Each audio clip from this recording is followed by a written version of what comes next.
1971 সালের মুক্তিযুদ্ধ ছিল স্বাধীনতা অর্জনের, আর 2024 সালের গণ অভ্যুত্থান ছিল দেশ এবং জনগণের স্বাধীনতা রক্ষার। জুলাই আগস্টের অভ্যুত্থান ঠেকাতে ফ্যাসিস্ট চক্র হেলিকপ্টার থেকেও গুলি করেও গণতান্ত্রিক জনগণকে হত্যা করেছিল।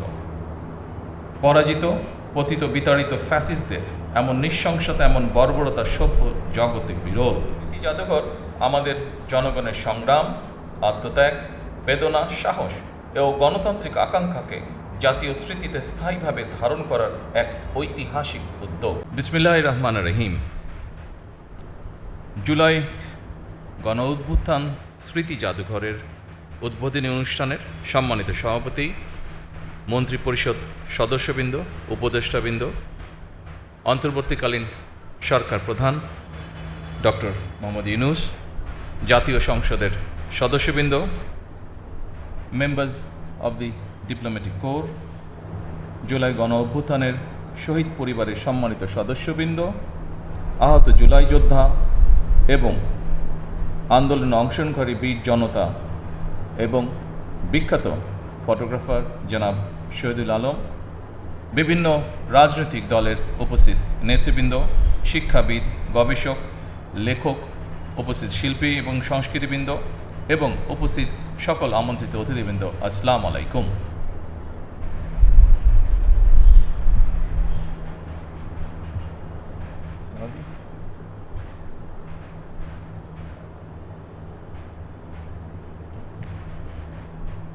Bismillahirrahmanirrahim. Honorable Chair of the inauguration ceremony of the July Mass Uprising Memorial Museum, Honorable Member of the Cabinet and Advisors, Honorable Member of the Parliament, Honorable Members of the Diplomatic Corps, respected members of the families of the martyrs of the July Mass Uprising, injured July fighters and the brave students and people who participated in the movement, Mr. Shahidul Alam, leaders of the various political parties, distinguished educationalists, researchers, writers, artists and cultural personalities, and distinguished guests, Assalamu alaikum. আজকের এই দিনটি বাংলাদেশের গণতন্ত্রের ইতিহাসে অবশ্যই আরেকটি যুগান্তকারী mile ফলক। দীর্ঘ 1.5 দশকেরও বেশি সময় ধরে ফ্যাসিবাদ বিরোধী আন্দোলনে হাজার হাজার মানুষ গুম, অপহরণের শিকার হয়েছিলেন। Today marks yet another landmark in the democratic history of Bangladesh.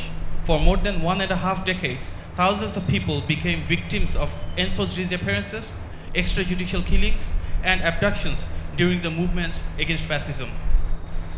বছরের পর বছর ঘরবাড়ি ছাড়া হয়েছিলেন।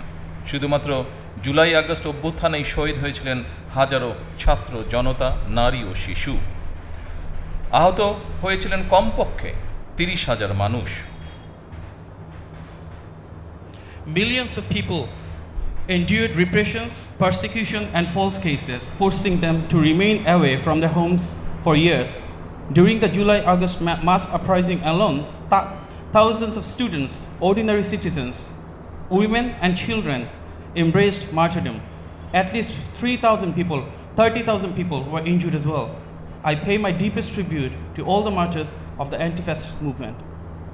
আমি ফ্যাসিবাদ বিরোধী আন্দোলনে সকল শহীদের প্রতি গভীর শ্রদ্ধা জানাই। হতাহত পরিবারের প্রতি জানাই গভীর সহানুভূতি এবং সমবেদনা।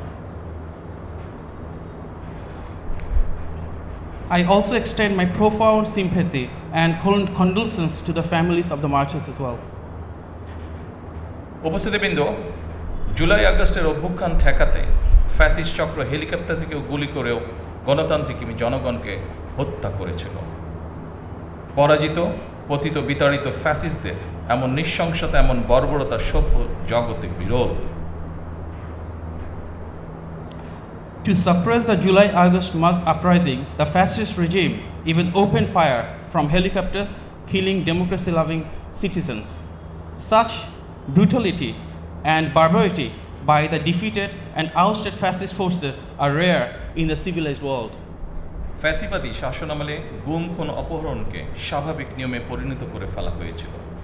দীর্ঘ 1.5 দশকের বেশি সময় ধরে চলা এই নৃশংসতা শুধুমাত্র স্বাধীনতা পরবর্তী তৎকালীন সরকারের ৩.৫ বছরের দুঃশাসনের সঙ্গেই তুলনা চলে। During the fascist regime, enforced disappearances, killings, and extrajudicial killings had become routine. The atrocities committed over more than 1.5 decades can only be compared with the 3.5 years of misrule by the post-independence Aওয়ামী League government. আজকের ঐতিহাসিক জুলাই গণ অভ্যুত্থান স্মৃতি জাদুঘর ভবিষ্যতের প্রজন্মের সামনে তাদের পূর্বসূরিদের সাহসী ইতিহাস যেমন তুলে ধরবে, অপরদিকে তাদের সামনে উন্মোচিত হবে বিতাড়িত ফ্যাসিস্টদের মুখোশ। ৪৫ বছর ধরে কোটি মানুষের আস্থায় পাইপের বস RFL pipe. In this context, today's historic July Mass Uprising Memorial Museum will present to future generations the courageous history of our forefathers' sacrifices. At the same time, it will expose before them the true face of the ousted fascists.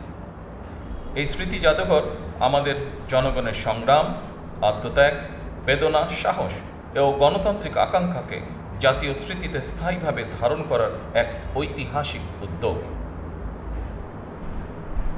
The Memorial Museum is a historic initiative to permanently preserve in our national memory the struggle, sacrifice, pain, courage, and democratic aspirations of our people.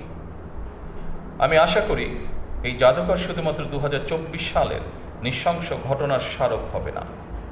এই জাদুঘর বাংলাদেশের মানুষের সামগ্রিক গণতান্ত্রিক অভিযাত্রার সঙ্গে জুলাই গণ অভ্যুত্থানের সম্পর্ক তুলে ধরবে। শুধুমাত্র জুলাই গণ অভ্যুত্থানই নয়, এখানে বাংলাদেশের প্রতি গণতান্ত্রিক আন্দোলন সংগ্রামের ইতিহাসও সংরক্ষিত থাকা জরুরি।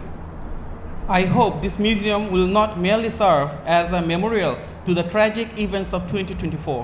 Rather, it will illustrate the connection between the July mass uprising and the broader democratic journey of the people of Bangladesh over the years.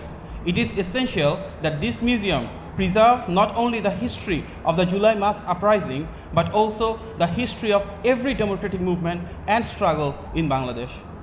ইতিহাস সাক্ষী, বিতাড়িত ফ্যাসিবাদী চক্র কখনোই দেশে গণতান্ত্রিক শাসনকে মেনে নিতে পারে নাই। এদেরই পূর্বসূরিগণ 1975 সালে সংবিধান পরিবর্তন করে দেশে গণতন্ত্রের কবর রচনা করেছিল। History bears witness that the ousted fascist forces have never accepted democratic governance in the country. Their predecessors buried democracy by attending and amending the constitution in 1975. Later, the proclaimer of Bangladesh's independence, Shohid President Ziaur Rahman, upon assuming the responsibility of governing the state, restored multi-party democracy in the country. পরবর্তীতে বাংলাদেশের স্বাধীনতা ঘোষক শহীদ president Ziaur Rahman রাষ্ট্র পরিচালনার দায়িত্বে এসে দেশে পুনরায় বহুদলীয় গণতন্ত্র পুনঃপ্রতিষ্ঠিত করেছিলেন। এইসব ইতিহাস জুলাই গণ অভ্যুত্থান স্মৃতি জাদুঘরে সংরক্ষণ করা হলে ভবিষ্যৎ প্রজন্ম অবশ্যই উপকৃত হবে। If this history is preserved in the July Mass Uprising Memorial Museum, future generations will undoubtedly benefit from it.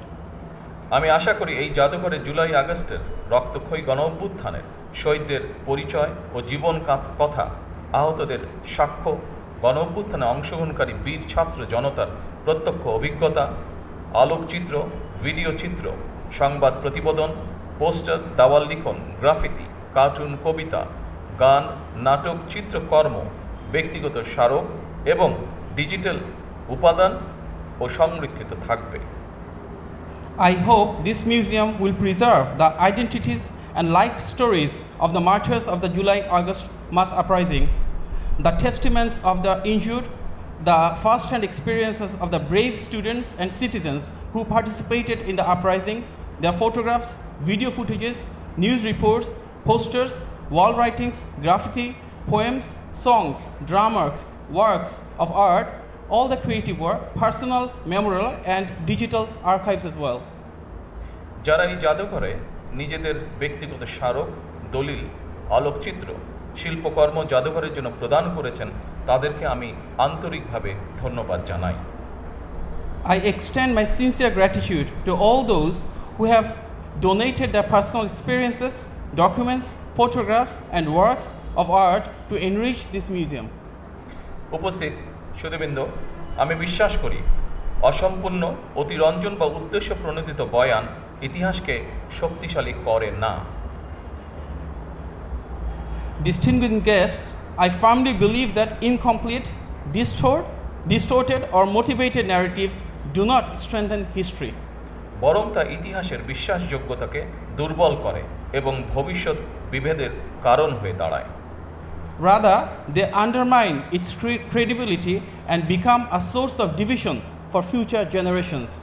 সুতরাং প্রতিটি বিষয় যথাসম্ভব সত্যতা নিশ্চিত থাকা প্রয়োজন।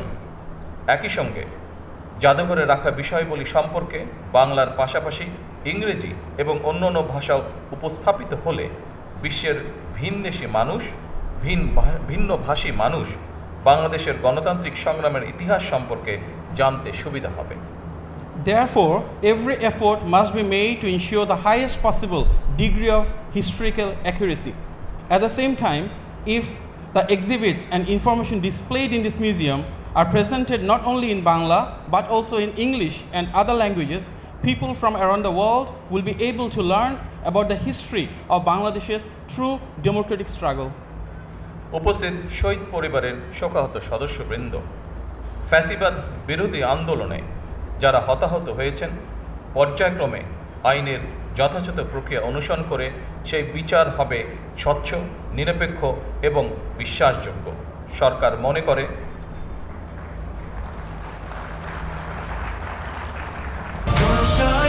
৪৫ বছর ধরে কোটি মানুষের আস্থায় পাইপের বস RFL পাইপ। সরকার মনে করে আইনের শাসন নিশ্চিত করার জন্যই প্রতিটি অপরাধের বিচার হওয়া অত্যন্ত জরুরি।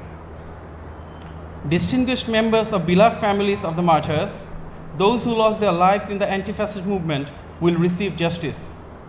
This will not be an act of vengeance. Justice will be delivered through the due process of law, fairly, impartially and credibly. বিগত 17 বছর এবং জুলাই আন্দোলনে যে মানুষগুলো শহীদ হয়েছেন, গুম খুনের শিকার হয়েছেন, সরকার সিদ্ধান্ত গ্রহণ করেছে তাদের নামে তাদের এলাকায় যে কোনো একটি প্রতিষ্ঠানের নামকরণ করা হবে ইনশাআল্লাহ। For everyone who has sacrificed their lives and were subjected to enforced disappearances, the government has decided that in their own names, in the local areas, many institutions will be named after them. উপস্থিত সুধীবৃন্দ, দেশের গণতান্ত্রিক জনগণ আশা করে এই জাদুঘর কোনো একটি দল, গোষ্ঠী বা ব্যক্তির একক রাজনৈতিক ভাষ্য প্রতিষ্ঠার স্থান হবে না।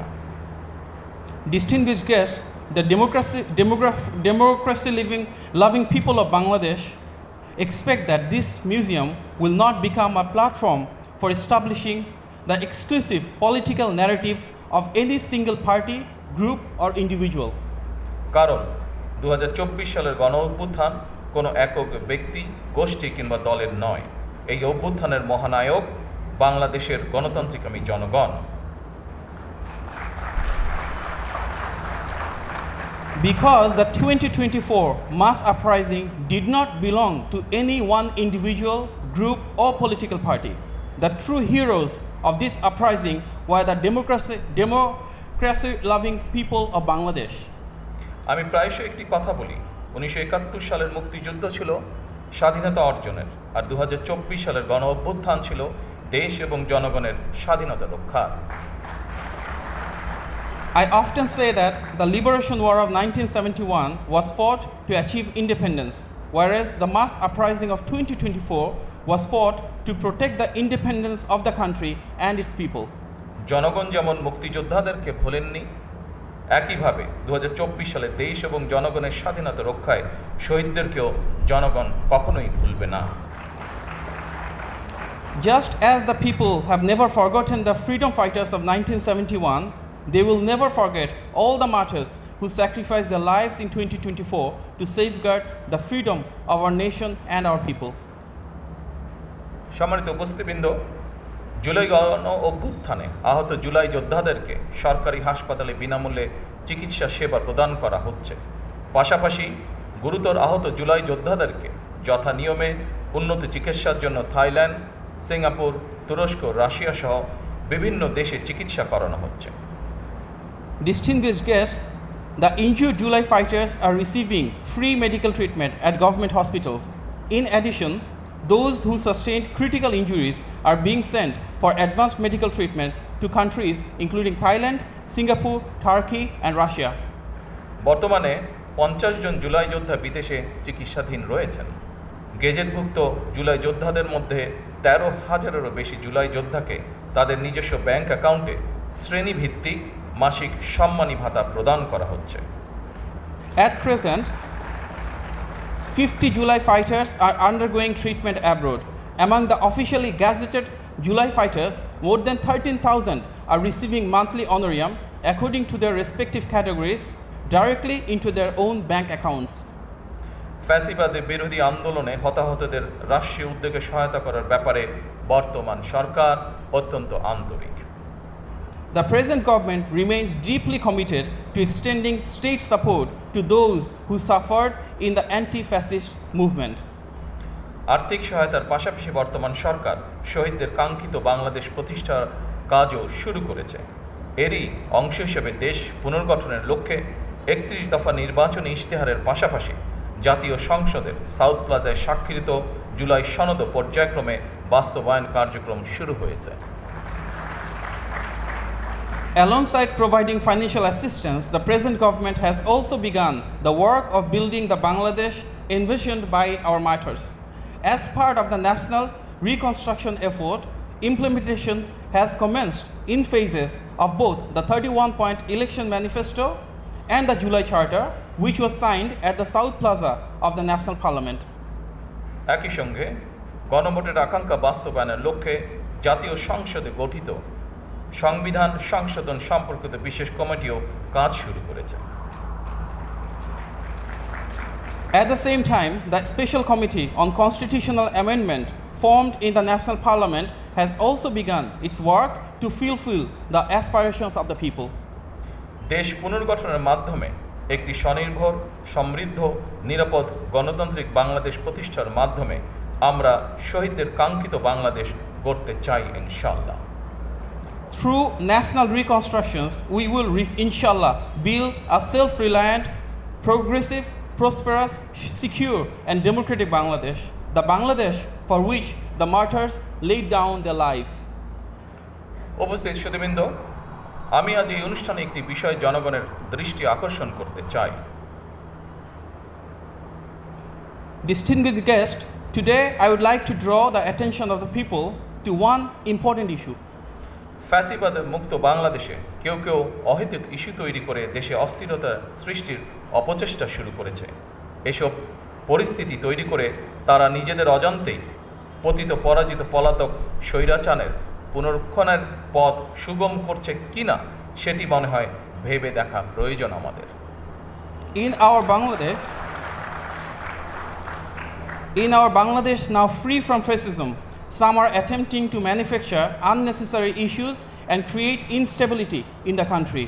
I urge them to reflect on whether, by creating such situations, they are unknowingly paving the way for the resurgence of the defeated, ousted, and fugitive autocratic regime. পরিশেষে জুলাই গণ অভ্যুত্থান স্মৃতি জাদুঘর প্রতিষ্ঠার সঙ্গে সংশ্লিষ্ট স্থপতি, ইতিহাসবিদ, গবেষক, জাদুঘর বিশেষজ্ঞ, শিল্পী, সংগ্রাহক, কারিগর, কর্মকর্তা কর্মচারী এবং সবাইকে আমি আন্তরিক ধন্যবাদ জানাই। In conclusion, I extend my heartiest thanks to the architects, historians, researchers, museum experts, artists, collectors, technicians, officials, staff members, and all others associated with the establishment of the July Mass Uprising Memorial Museum. আজকের এই দিনে আমি আরও ধন্যবাদ জানাতে চাই বাংলাদেশ সশস্ত্র বাহিনীকে গণতন্ত্র এবং জনগণের পক্ষে অবস্থান গ্রহণের জন্য। Today, I express my deepest thanks to all the armed forces for their vital role and standing by the side of the people during the fascist rule. Thank you. এই বাংলাদেশ আর কখনোই তাবিদারি রাষ্ট্রে পরিণত হবে না ইনশাআল্লাহ। এই প্রত্যাশায় জুলাই গণ অভ্যুত্থান স্মৃতি জাদুঘরের শুভ উদ্বোধন ঘোষণা করছি। সকলকে আন্তরিক ধন্যবাদ। Never আল্লাহ again, হাফেজ। never again shall Bangladesh become a subservient state any further. With this hope and conviction, I hereby declare the July Mass Uprising Memorial Museum officially inaugurated. Thank you all. Allah Hafiz.